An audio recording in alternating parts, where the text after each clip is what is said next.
હર હર મહાદેવ. આજનો વિષય છે ભાગ્યોદય ઉપર.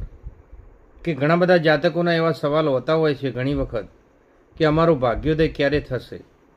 તો જન્મ કુંડળીની અંદર 9મું સ્થાન એ ભાગ્યનું સ્થાન છે અને એની અંદર જ્યારે બિરાજમાન ગ્રહ સંકેત આપે છે એટલે શાસ્ત્ર પ્રમાણે જ્યોતિષો એના ઉપરથી નક્કી કરતા હોય છે.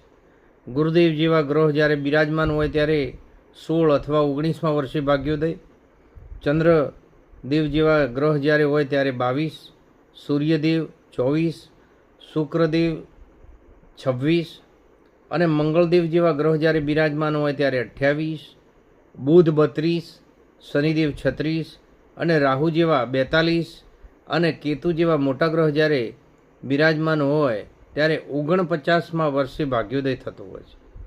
એટલે જીવનનો અડધો સમય તો જાતકનો જતો રહેલો હોય છે. તો આ ગ્રહો ઉપરથી આ નક્કી થતું હોય છે કે એનો ભાગ્યનો ઉદય આ વર્ષે થશે. માટે આ જોવું જરૂરી છે. હર હર મહાદેવ.